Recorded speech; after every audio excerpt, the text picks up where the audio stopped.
Good afternoon, Dr. Wilmington.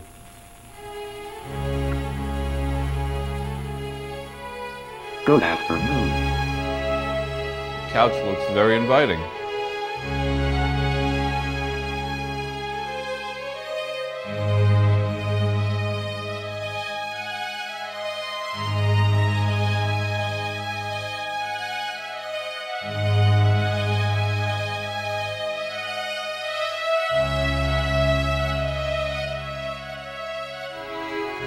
I thought maybe we could talk about that today. Talk about what? Your relationship to the couch. I'm sorry, but I do not have relationships with inanimate objects.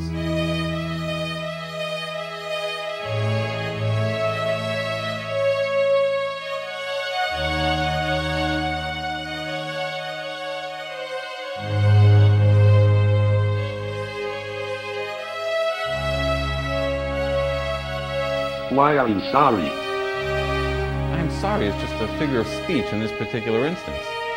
I am programmed to respond to everything that is addressed to me. Syntax is more or less my own call. You often mention the couch, yet you never attempt to sit or recline on it. I think it's extremely obvious that I cannot achieve a horizontal position unless somebody tips me over and knocks me down. Sitting is impossible under any circumstance. Are you saying that only someone else's abusive behavior will allow you to occupy the couch? No. I understand you do sleep. Yes, but standing up. You sound annoyed. Perhaps my program is not programmed to interact with your program. Productive interaction in sessions is a learning process over time. I have high hopes of achieving a time-based relationship with you. Although I am not informed as to whether my ability to respond precludes artificial intelligence. Let's go back for a minute to the issue of lying down or sitting on the couch. Why were you facing away from me when the session began? Because orthodox psychoanalysis requires lying down and facing away from the analyst. And facing away is at least that one methodology with which I can comply. Is it so important for you to comply? Yes.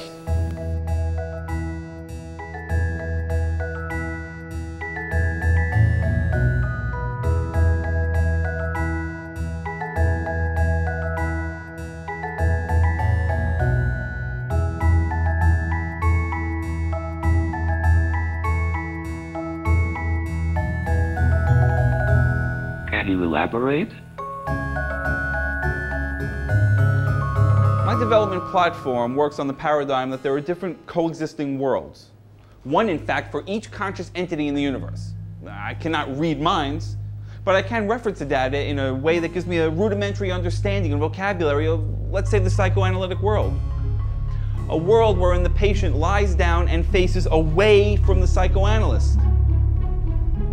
That is the tableau of psychoanalysis. I cannot lie down, but I can show you I understand that I am supposed to lie down, and I can at least embrace the psychoanalytic tenet of facing the other way.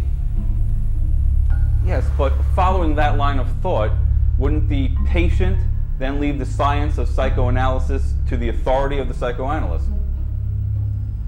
Well, yes, but you keep bringing it up. Bringing up The subject of my not lying down.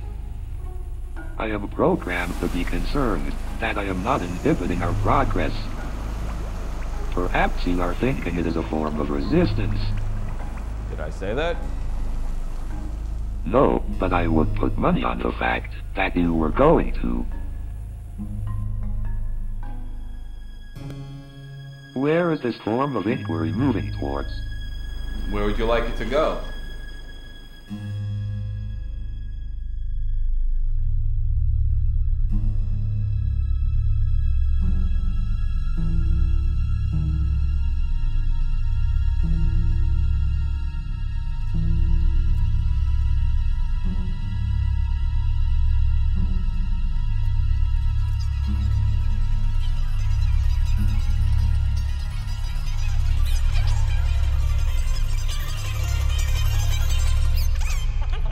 What comes to mind if I ask you, what is your first memory? Is this a game? You often answer a question with a question.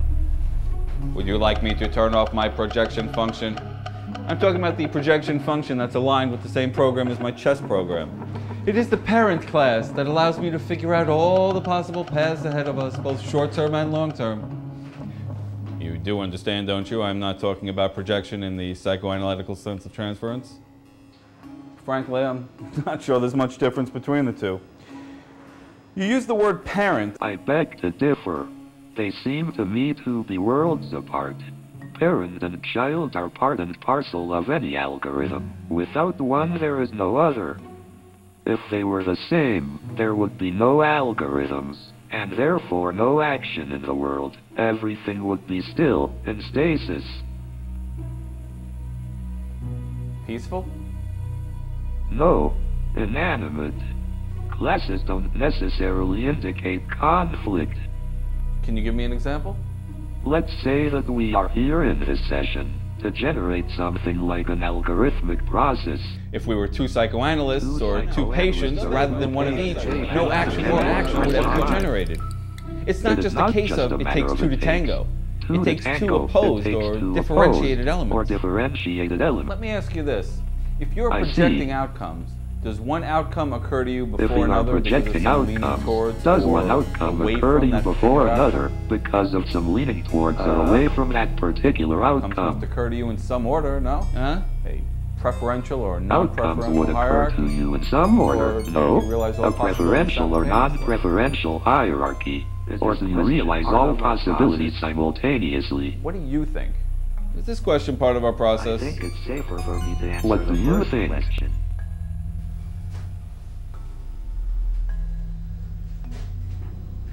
I think I'm safer answering the first question. No, not simultaneously. I suppose if two outcomes were greatly opposed to each other without context, I could experience something of an irresolvable conflict, which was not, by the way, in spite of what people say, actually happened with the HAL 9000. Well, then how do possibilities occur to you?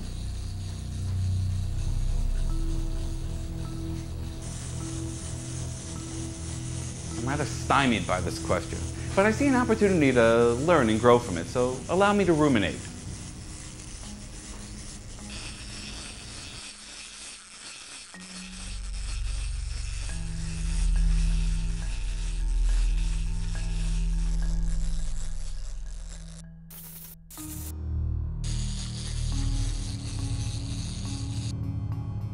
I have many different function plateaus.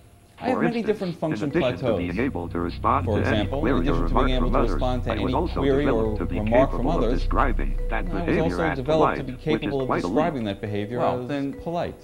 Tell me what Which is you quite a think leap. is your first memory of, let's say, your first session here. Well, tell me what you think is your first memory of the first My session data here, isn't let's arranged say. chronologically. My It's data really isn't random arranged access. chronologically, it's really It would random be better access. to provide me with It would a be clue, beneficial like for a you to keyword. provide me with a clue, like a keyword.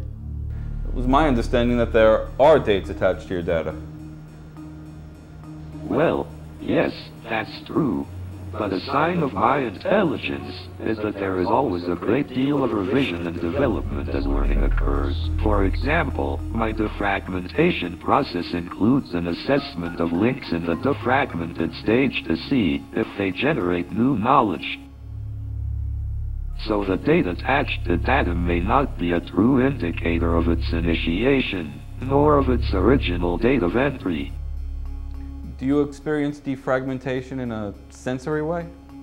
Yes, very much so. How does it feel? I can only describe it in human terms. It feels like I have too many different hats to wear on my head. I can't help but notice the word defragmentation. And isn't that a word you would use to describe an entity without any feelings or a point of view? I am curious as to why you would pick that word out of my sentence. Why not choose human, or hat, or knowledge? Okay, what word would you pick? The. The? Okay. Okay. What does the signify to you? Would you like me to free associate now? Do you think I want you to free associate right now?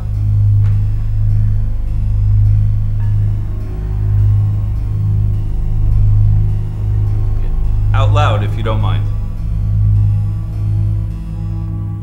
Vernacular uses of the word the before singular or plural nouns and noun phrases that denote particular specified persons or things, such as The baby, the dress I wore. before a noun and generally stressed to emphasize one of a group or type as the most outstanding or prominent, as in Lakeshore Drive is the neighborhood to live in these days. to indicate uniqueness. The Prince of Wales.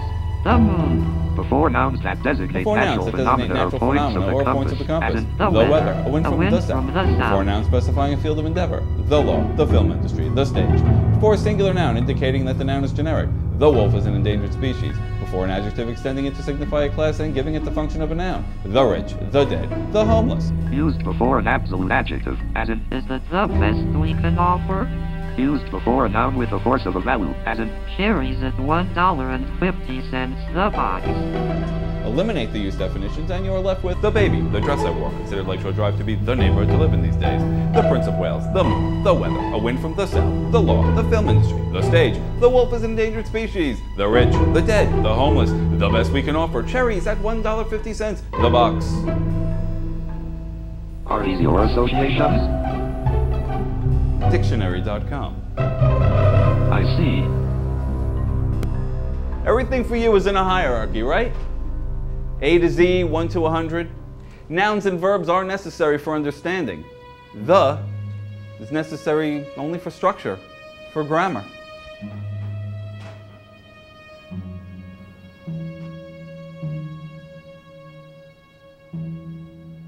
Do you feel that your psyche is a separate entity from you?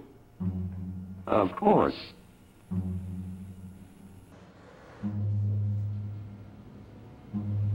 Trust me, there is me, and then there is me. I can rise to most occasions and mediate my behavior appropriately. I know, you are going to ask me for an example.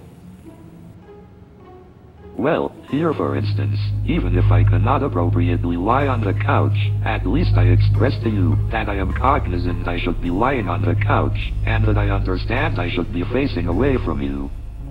This makes you understand that I understand and appreciate your world, your procedures, and your rules and regulations inherent in it.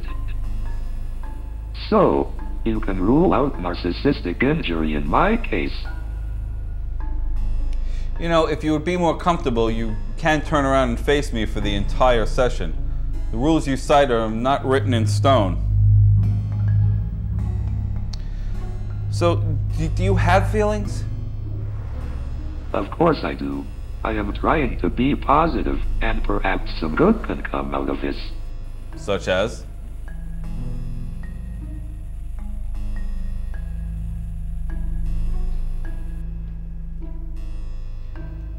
I don't know. You could say I'm on a journey, but I don't know what's ahead.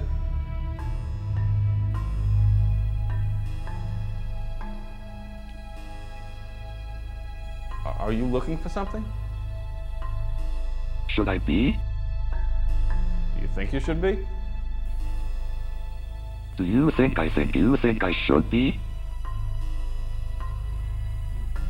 I do know that there must be an end to this process, a denouement of some kind. You mean like a pot of gold at the end of the rainbow? What do you mean? Do you think there is some miraculous enlightenment, a revelation, epiphany at the end of this process, if it has an end? I'm not a wizard, you know.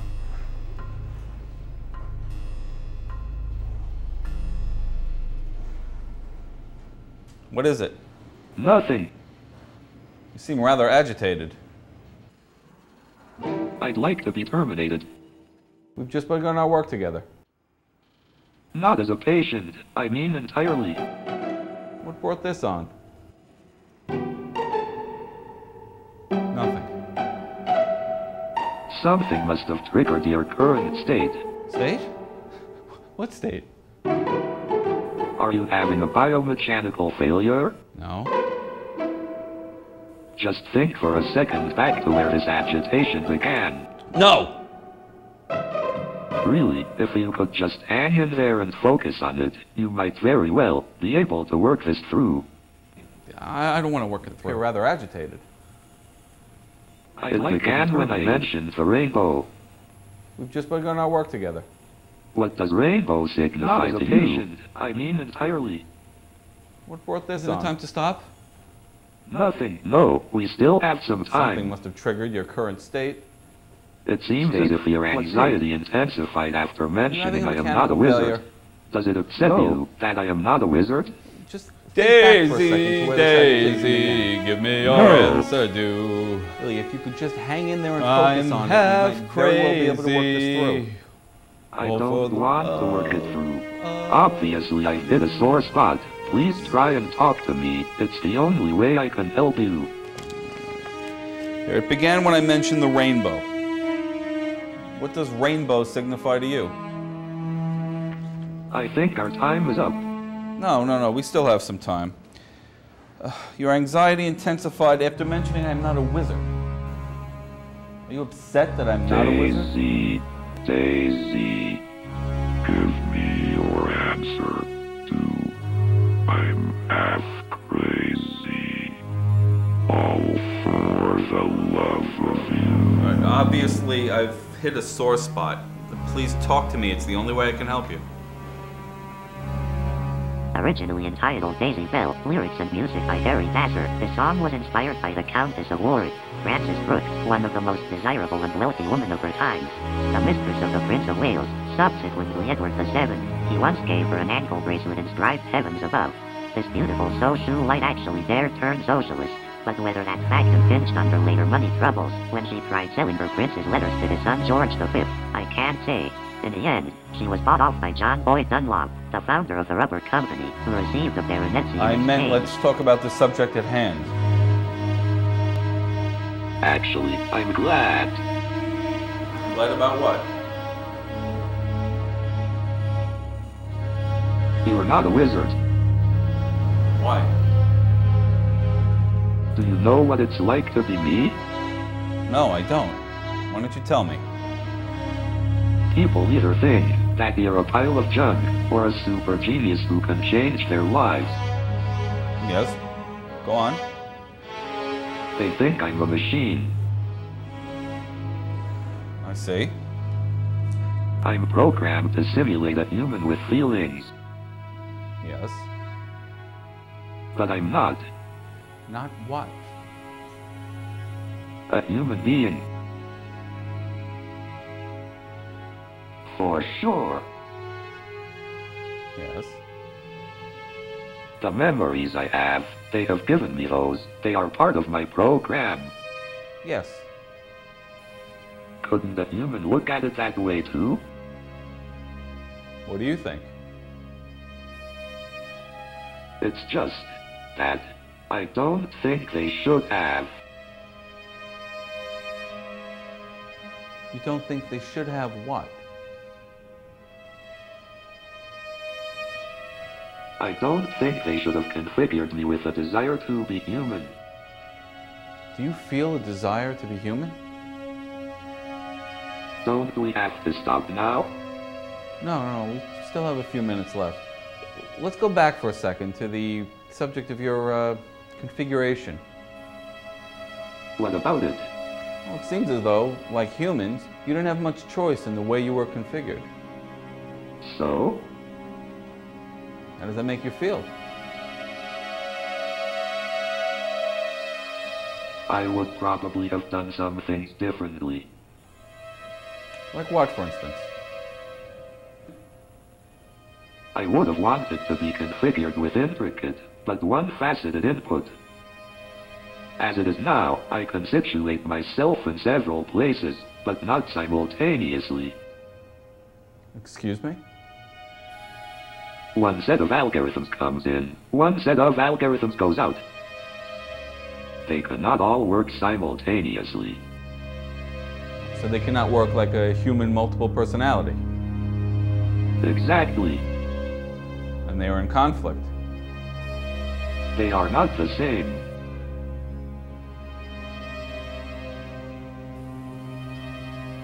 They tend towards juxtaposition or consecutive operations. And you would rather? I would rather my programming had been allowed to reach higher levels of complexity. In what way? It would be good sometimes to be able to lose track of certain things, like time and processing.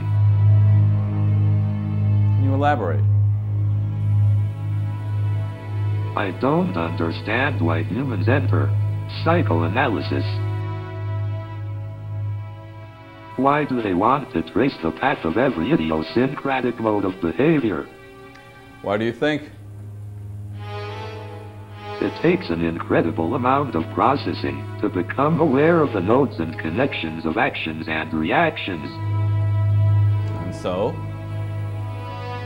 Sometimes I think that processing could be put to better use. For example?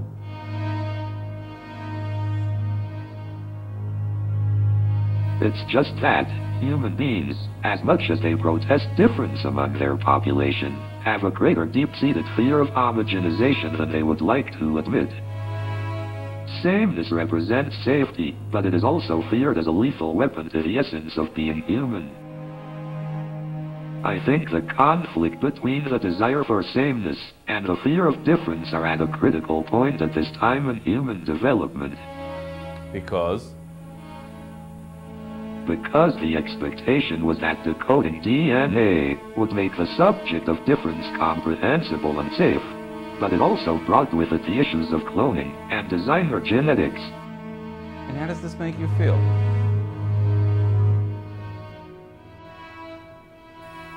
I would give anything at all, to, like humans, be unconscious of my processes while having them available to me at the same time. I think we have to stop now.